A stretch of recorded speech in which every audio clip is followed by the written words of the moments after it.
Selamat malam ya, jumpa lagi dengan saya Punjo Setiawan di Kelas Dunia, di channel Kelas Dunia. Dan kesempatan kali ini, kemarin itu saya bikin 2 podcast sebelumnya di atas kasur ya, di atas kasur bikin podcast, bukan bikin anak tapi bikin podcast. Kesempatan kali ini saya akan coba pakai OBS saja, gimana rasanya pakai OBS. Ya, ada beberapa video yang sudah saya siapkan, semoga berkenan bagi jenengan semuanya. Yang pertama adalah ini. Kalau gift singa diduitin berapa bang? Nah ini singa itu kalau kita top up ya guys ya, itu 5 juta lebih dikit guys. Tapi kalau di withdraw itu cuma dapat 2.100.000 guys, 2.100.000 guys. Yang mau tanya-tanya join live guys, join live ku ya. 5 juta menjadi 2.100.000, saya juga baru tahu. Singa itu dan juga apa ya, yang banyak-banyak apa ya, paus, kemudian kalung, kemudian lagi itu yang universe itu juga banyak diincar oleh live tiktoker ya. Ini bener ya, live tiktoker bener. Dan seneng gitu, wah dapat 5 juta, ternyata 2.100.000. Meskipun itu 2.100.000 duit bro, banyak sekali yang mandi lumpur yang terkenal ya, sampai di Loknopo joget-joget gitu, karena itu entertain. Jadi orang sekarang banyak mulung koin lewat hal-hal yang menarik, misalkan di kamar mandi, misalkan apa lagi ya, kemarin tuh ada yang bagus tuh, dia bersihkan karpet masjid ya, siapa ya semacam buka donasi gitu.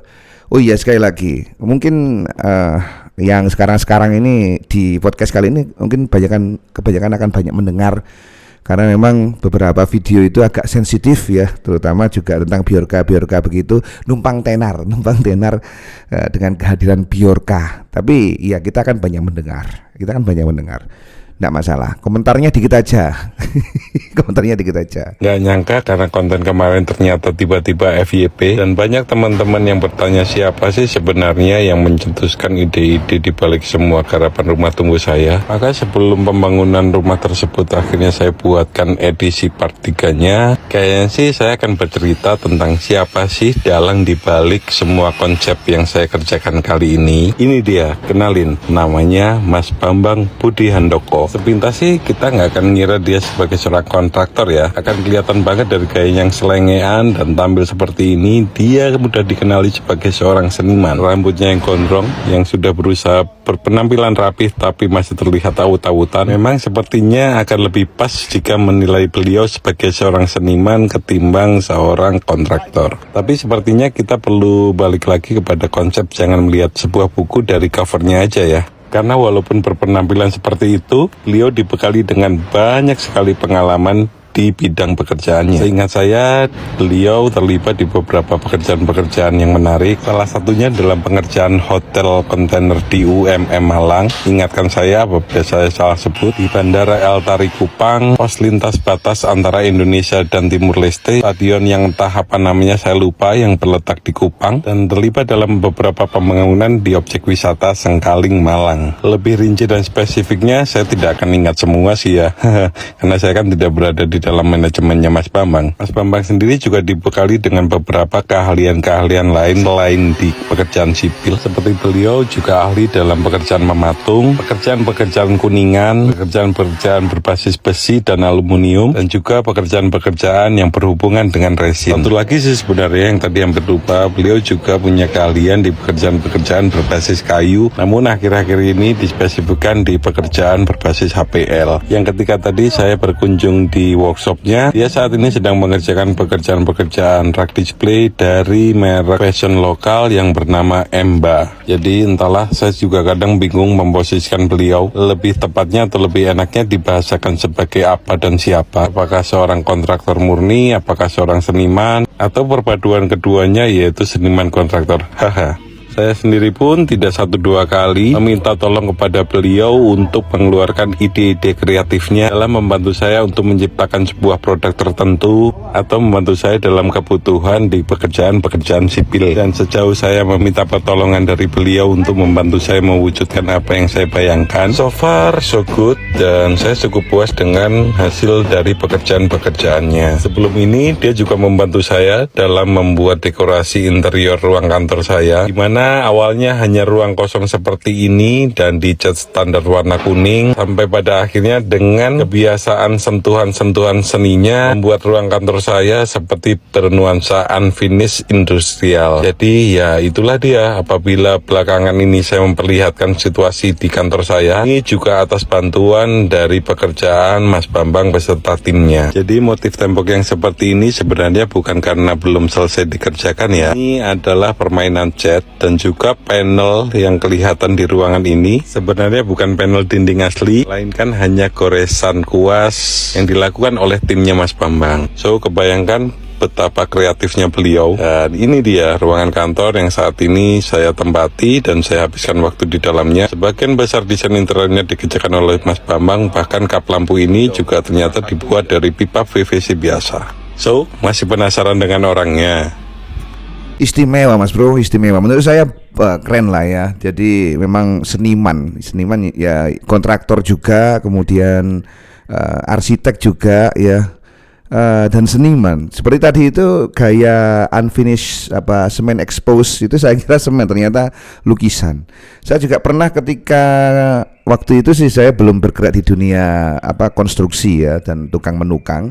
Waktu itu saya hanya bantu teman saya yang tinggal di rusun itu untuk dicat-cat begitu. Nah, kita tinggal ngemal doang sih.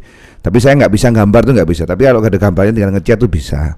Tapi ya begitu, banyak sekali kontraktor sekarang yang ibarat kata itu punya jiwa seni tinggi, dan saya tepuk tangan lah, respect banget.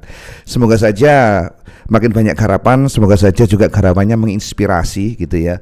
Dan tentu saja ya itu tadi ya, kita bisa belajar lagi lebih banyak dan lebih top lagi. 20 บาทน้ำรวมกัน10ขวดนะคะ40แล้วก็น้ำแข็ง10ย่าผัด80ซุปเปอร์70ย่าบัตเตอรี่60ย่าไมเคิล60ไปรวม105ปลากระพง330บาทอีก1รอบเช้านะคะ20น้ำรวมกัน10ขวด40แล้วก็น้ำแข็ง10ต้มมาย่าผัด80ซุปเปอร์70บัตเตอรี่60ย่าไข่เค็ม60รวม105ปลากระพง330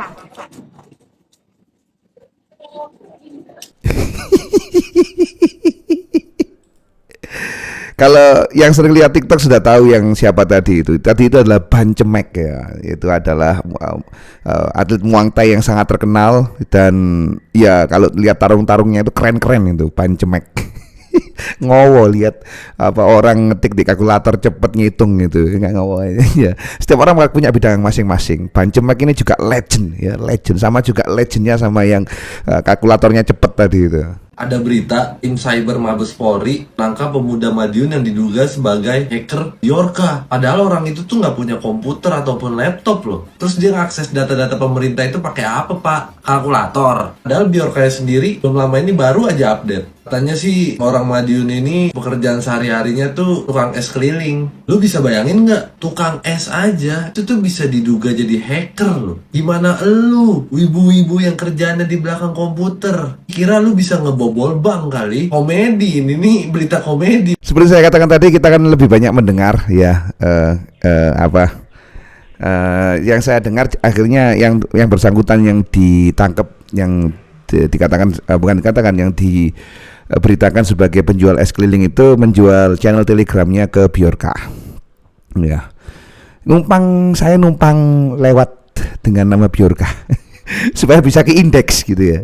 Ya kita dengerin aja lah ya. Ini juga ada berikutnya juga menarik nih. Dan saya kasih ingat, internet ini suatu saat akan di-shutdown. Shutdown. Ketika Bapak sudah keasikan, edik, tidak lagi punya cadangan lain, cara lain dalam hidup, sedang jalan-jalan menggunakan mobil listrik, ya, shutdown. Nggak bisa membayangkan. Nggak bisa bayangkan, bayangkanlah. Makanya kita perlu berimajinasi melihat apa yang akan terjadi, udang di balik batu semua ini. Ya. Ini akan digiring kita. Catat omongan saya, akan digiring kita masuk ke dalam segala sesuatu menggunakan listrik. Akhirnya mulailah muncul mobil listrik. Dan mobil listrik ini computerized. Dan komputer butuh apa? Internet.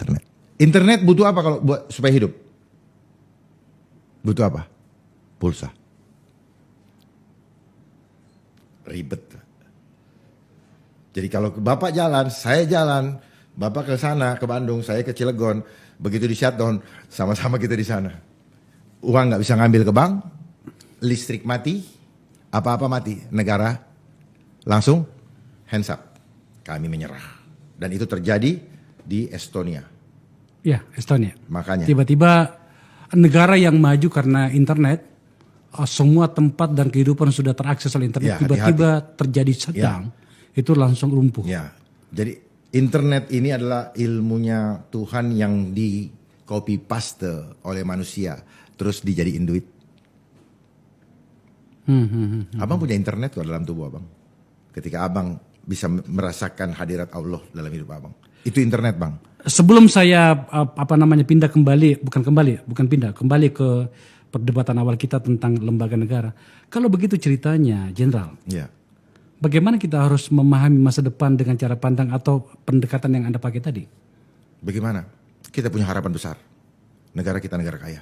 Caranya? Caranya, Tidak mungkin kita menghindari internet.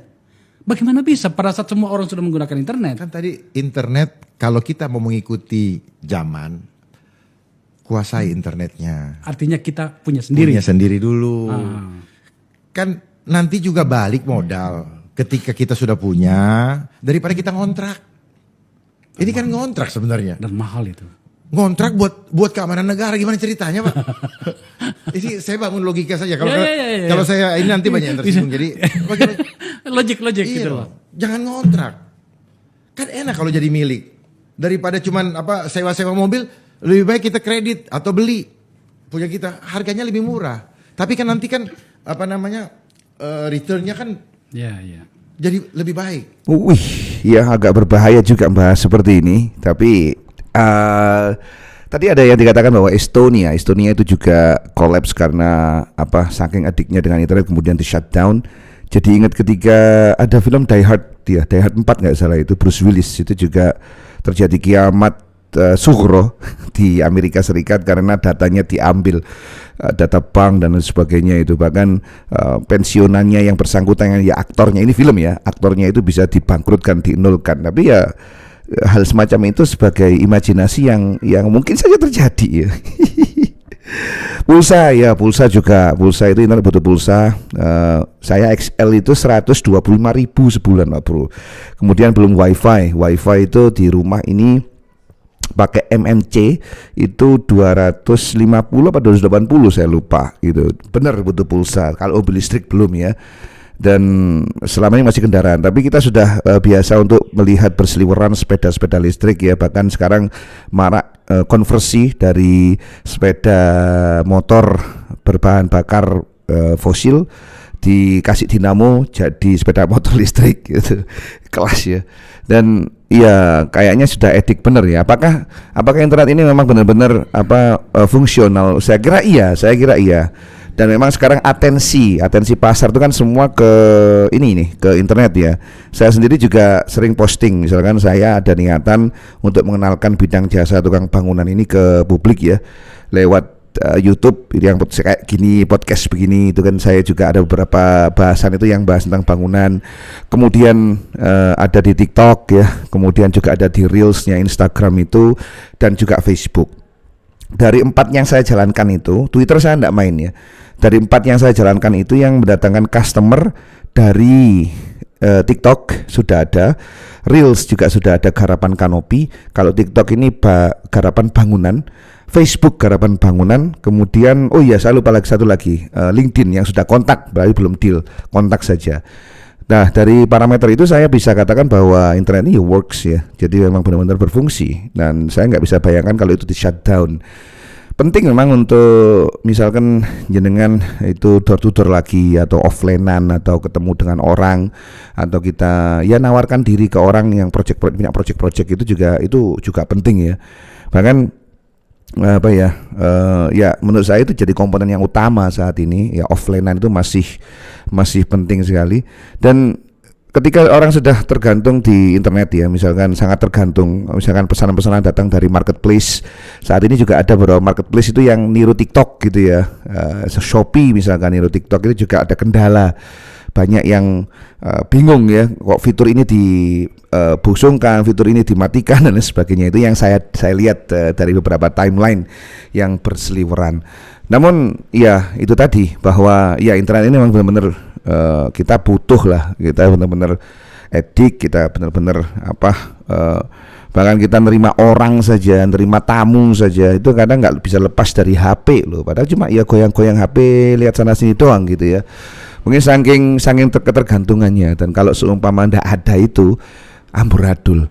Ada juga misalkan di Jawa Tengah kalau nggak salah itu, ada seorang istri yang dibunuh suaminya gara-gara kalap ya. Suaminya ini kalap, soalnya si istri itu minta segera pulang dari rumah mertuanya. Saat itu mereka berkunjung ke rumah mertuanya, segera pulang ke rumah untuk mengejar live. Mengejar live ya. Waduh, akhirnya ditikam itu istrinya itu. Walah, sampai segitunya ngefeknya internet itu ke kehidupan kita ini. Tinggal kita gunakan ini untuk hal yang positif ya, untuk meningkatkan perekonomian misalkan ya. Jadi ya memang ya penting gitu loh. Saya kira penting, tinggal kita bisa mensikapinya dengan baik ya, tinggal kita juga bisa mengkontrol diri dengan internet ya. Kalau ada tamu itu misalkan, atau sampean berjumpa dengan orang, simpan HP-nya dulu, prioritaskan orang yang kita temui. Gitu aja. Wah, jadi panjang komentarnya ini ya, ngalang-ngalai videonya. Oke, kita lanjut ke berikutnya. Enggak, ini tahun 2019 kemarin sih. Oh, baru dong. Gua kan tweet doang tahun 2019. Polri, lembaganya kebobolan. Gua ngasih tahu nih saatnya berbenah nih, lu kebobolan. Gua ngasih tahu yang bahkan yang hijack itu orang Iran. 2 jam kemudian langsung konferensi pers membantah Polrinya. Kok lu bisa tahu orang Iran? Ya emang orangnya publish dirinya. Dia publish di suatu forum.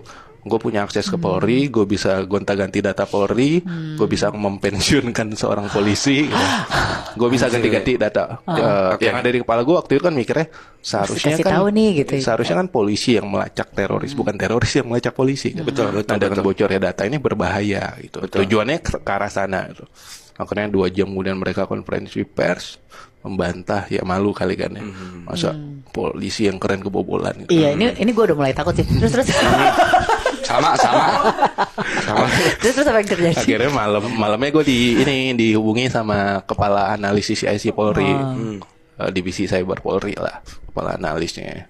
Nawarin gue jadi konsultan Bareskrim. Oh, cakep dong. Gue nggak mau. Loh, kenapa? Gue selama ini emang nggak ngambil kerjaan dari lembaga pemerintah lah intinya. Dengan reason terlalu banyak konflik kepentingan. Akhirnya udah gue tolak. Langsung habis itu nomor gue diteror kan. Sumpah lu? Iya. Contohnya apa tuh? Jadi ada satu nomor di WA neror nomor gue. Fotonya itu display picture itu Batman, nggak ada nama. Tapi orangnya gue cari dong, gitu kan. Gue cari, muncullah satu nama. Ardi. Ya akhirnya gue tanya nanya, kenapa Mas Ardi nelpon malam-malam dari cybercrime ya, gitu kan. Wah, langsung nembak. Salah alamat. Udah nggak ngebales.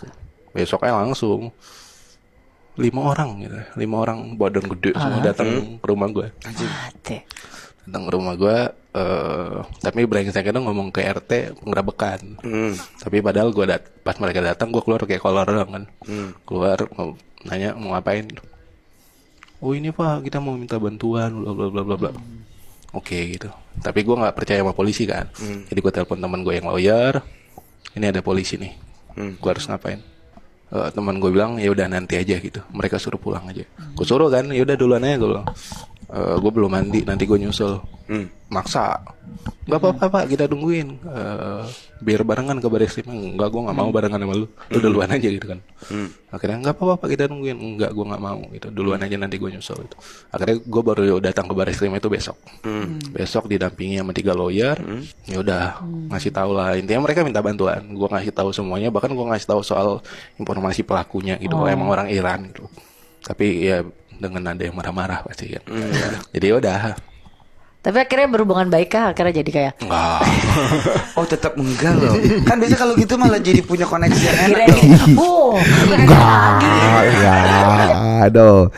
Ya, catatannya adalah tadi itu tidak mengambil pekerjaan dari instansi ya, karena terlalu banyak kepentingan terlalu banyak konflik kepentingan. Waduh, ini bahasan yang berbahaya sebenarnya. But anyway, ya memang, nggak tahu ya harus komentar apa dari apa yang tadi dibicarakan.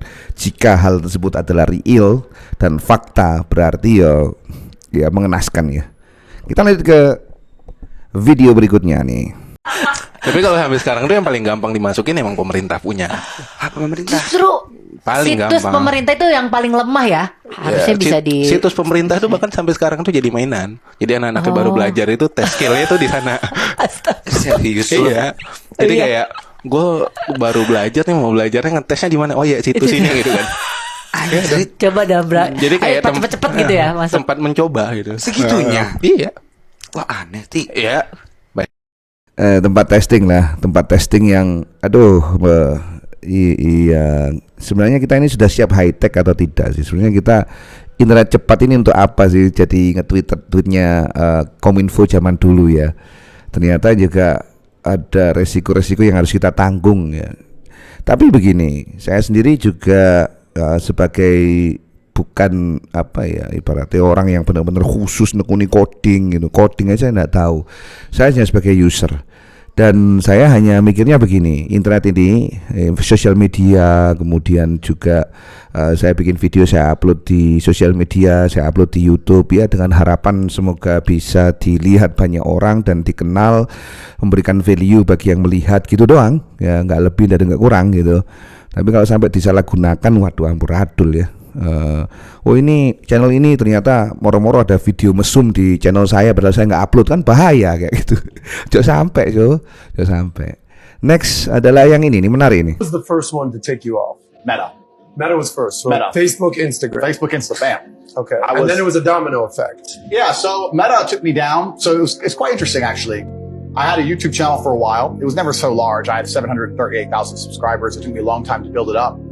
I got a strike on YouTube, which prevented me from posting. It's got a strike. No big deal. The next day, Meta took me down, deleted my Facebook and my Instagram. The press came out at exactly. Langsung saya karena memang ada suara lagunya di situ. Ini adalah Andrew Tate, orang Inggris kalau tidak salah, tapi bisnisnya judi, dia punya kasino ya di Rumania atau apa begitu. Dia atlet kickboxer ya, dan memang sangat banyak berseliweran di timeline, bahkan ya jadi bahan yang serius gitu bagi influencer yang ada di media sosial. Orang ini kok muncul terus dan sering berkata ataupun dia menyampaikan pesan yang yang tegas. Kan kadang itu gini, kadang orang barat itu kan nggak suka tuh dengan orang-orang yang ya motivator atau ya semacam beginilah. Dia nggak tahu itu real atau enggak, tapi dia kan bragging tentang misalkan nih dia ngomentari tentang cewek-cewek barat itu ya bagusnya itu ya niru cewek muslim tuh kan di rumah, didik anak gitu dengan alasan tertentu misalkan, atau dia misalkan bicara tentang yang LGBT gitu kan, jangan sampai mengaruhi anak saya gitu loh. Kon LGBT tapi ojo sampai mengkarui anakku tak program, soalnya aku sing biayai gitu kan. Jangan ya, hal semacam itulah yang sering dia katakan gitu kan, termasuk juga dalam urusan dagangan atau berbisnis misalkan dia bilang ya hal yang misalkan passion fuck passion gitu ya katanya. Kenapa? Karena memang pekerjaan gitu kan. Jadi banyak hal-hal yang mungkin bertentangan gitu ya dengan yang mainstream yang ada di media sosial. Akhirnya dia di-ban di semua platform ya. Pertama adalah Facebook, dia nggak bisa posting, Instagram nggak bisa posting, kemudian sampai di Twitter, YouTube juga nggak bisa posting video. Waduh, kok bisa kompak seperti itu ya? Saya juga heran tuh, kok bisa ya lembaga atau produk digital yang saya kira sangat demokratis ternyata juga bisa dengan mudah meng-erase ataupun men-shutdown salah satu akun ya karena dinilai terlalu berbahaya gitu kan. Ya prediksinya benar berarti ya tadi ya. Jadi di internet itu juga demokratisasi atau demokrasi itu enggak bisa benar-benar terjadi gitu loh, karena alasan tertentu. Ini banyak orang nggak suka ya, akhirnya harus di-ban. Padahal ya itu debatable gitu ya. Misalkan di TikTok itu paling sering saya kena ban gara-gara hal yang konyol gitu. Terakhir kali itu saya kena ban di TikTok itu gara-gara saya posting renovasi saluran air itu kena ban. Dikira bahwa postingan saya itu menyebarkan data pribadi gitu. Saya kaget loh, apa gitu loh. Saya itu ngebahas ini mungkin bedanya platform yang media sosial yang dari barat, yang dari Amerika misalkan itu lebih open dengan, misalkan saat ini nih sampean bisa dengan mudah di Reels itu upload game Higgs Domino misalkan atau game slot itu di TikTok langsung kena ban sampean, enggak bisa. Jadi bener ya, kita itu di media sosial itu ngontrak gitu ya. Kalau ada mall itu media sosial itu yang kita di situ itu yang nyewa tenan, mereka jualnya kan ayo bikin di sini, meramaikan rame, dia jual ads gitu kan ke orang. Saya punya data sekian, ini silakan yang mau ini promosi karena saya punya data sekian nih, orang-orang ini kan kira-kira begitu. Makanya kemudian sekarang muncul era internet 3.0 di mana semua korelasi antara user dengan media sosial itu akan completely break. Jadi akan hancur. Karena apa? Karena memang ya data yang kita gunakan di situ itu dijual dalam tanda petik sebagai komoditas ekonomi. Meskipun juga kita punya beberapa advantage ya, misalkan kita bisa dengan mudah distribusi, kita bisa dengan mudah menemukan komunitas di situ, kita juga dapat sesuatu yang diberikan dari platform-platform tersebut ya. Tapi kalau kejadiannya adalah ternyata mereka yang mengatur arus informasi supaya ini diterbitkan, ini tidak, ini diterbitkan, ini tidak ya. Misalkan nih sama-sama kita bahas bangunan gitu ya, ini kayaknya dari Indonesia nggak layak nih kan. Udahlah kita pasarkan aja bangunan dari negara lain, tapi fitnya kita masukkan di semua user yang ada di Indonesia misalnya, gitu ya nggak masuk mas bro. Jadi gitu ya, makanya muncul internet 3.0 di mana korelasi itu akan hancur dan setiap penyedia informasi kayak saya, konten kreator kayak Anda misalkan, itu bisa bertransaksi langsung dengan orang yang dengan customer Anda ataupun orang yang tertarik dengan postingan-postingan jenengan atau produk sampean, itu bisa langsung dengan bantuan blockchain. Jadi tidak usah pihak-pihak ketigaan, langsung saja transfer pakai ETH Pak gitu, atau transfer BTC misalkan. Itu yang arahnya ke sana. Maka lebih baik saat ini jelek-jelek paling tidak punya website, paling tidak punya blog ya. Jangan-jangan kalau misalkan jenengan itu benar-benar di-ban ya, diskriminasi dalam dunia sosial media, terutama dari prioritas feed yang dikeluarkan itu, ya Anda masih punya jagan, sampean masih punya blog, sampean masih punya website yang notabene itu bisa sampean kelola sendiri. Baiklah, itu saja, sudah panjang sekali 30 menit ya podcastnya pada malam hari ini. Semoga saja bermanfaat apa yang kita bicarakan. Mohon maaf jika ada salah-salah ya. Semoga saja semuanya lebih baik. Dan jangan lupa download ebook saya gratis, linknya di deskripsi. Juga kita ini kumpulan tukang di Semoloru Surabaya. Jika jenengan berkenan untuk memakai jasa kita, silakan saja langsung kontak WA nomor tertera di bawah. Terima kasih, syukran jazilan. Kita akan jumpa lagi di lain kesempatan. Kamsiah, bye bye.